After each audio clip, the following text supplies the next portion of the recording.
दर्शकों नमस्कार। स्वागत है आपका अपने YouTube चैनल मंगल गुरु में। धर्मराज युधिष्ठिर भगवान श्री कृष्ण से कहने लगे कि हे जनार्दन, अधिक मास के कृष्ण पक्ष की एकादशी का क्या नाम है तथा इसकी क्या विधि है, कृपा करके मुझे बताइए।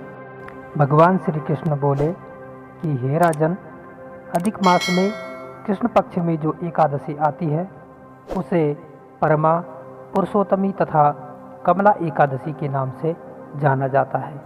वैसे तो प्रत्येक वर्ष 24 एकादशियाँ होती है। जब अधिक मास या मलमास आता है तब इनकी संख्या बढ़कर 26 हो जाती है। अधिक मास में 2 एकादशियाँ होती है, जो पद्मिनी एकादशी शुक्ल पक्ष में और परमा एकादशी कृष्ण पक्ष के नाम से जानी जाती है।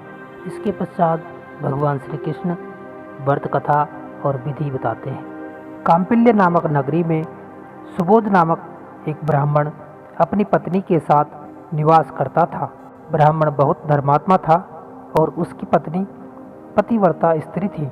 यह परिवार बहुत ही सेवाभावी था। दोनों स्वयं भूखे रह जाते, परंतु अतिथि की सेवा हृदय से करते थे। धनाभाव के कारण एक दिन ब्राह्मण ने अपनी पत्नी से कहा कि धनोपार्जन के लिए मुझे परदेश जाना चाहिए, क्योंकि इतने कम धनोपार्जन से परिवार चलाना बहुत ही कठिन काम है। ब्राह्मण की पत्नी ने कहा, मनुष्य जो कुछ पाता है वह अपने भाग्य से ही पाता है। हमें पूर्व जन्म के कर्म अनुसार उसके फल स्वरूप ही यह गरीबी मिली है, अतः यही रहकर कर्म कीजिए, जो प्रभु की इच्छा होगी वही होगा। पत्नी की बात ब्राह्मण को जच गई और उसने प्रदेश जाने का विचार त्याग दिया। एक दिन संयोगवश कौंडिल्य ऋषि उधर से गुजर रहे थे तो ब्राह्मण के घर पधारे। ऋषि कौंडिल्य को अपने घर पर देखकर दोनों बहुत ही प्रसन्न हुए। उन्होंने ऋषि की खूब सेवा की।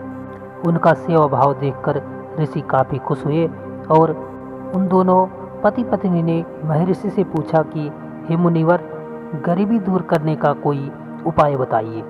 गरीबी दूर करने का प्रश्न पूछने पर ऋषि ने उन्हें मलमास के कृष्ण पक्ष में आने वाली पुरुषोत्तमी एकादशी करने की प्रेरणा दी।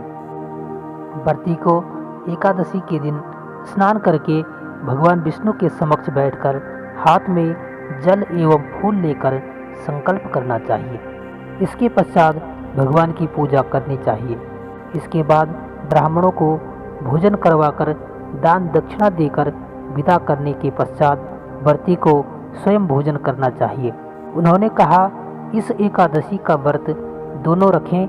यह एकादशी धन वैभव देती है तथा पापों का नाश कर उत्तम गति भी प्रदान करने वाली है। धनाधिपति कुबेर ने भी इसी एकादशी व्रत का पालन किया था, जिससे प्रसन्न होकर भगवान भोलेनाथ ने उन्हें धनाध्यक्ष का पद प्रदान किया।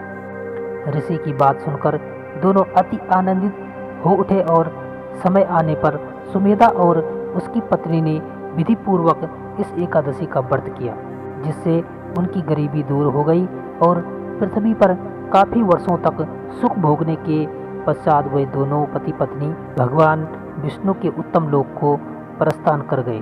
भगवान कहते हैं कि जो कोई मनुष्य विधि पूर्वक इस व्रत को करेगा, भगवान विष्णु निश्चित ही उसका कल्याण करेंगे। मित्रों, इसी तरह की वीडियो देखने के लिए और कथा सुनने के लिए हमारे YouTube चैनल को सब्सक्राइब करना ना भूलें। धन्यवाद।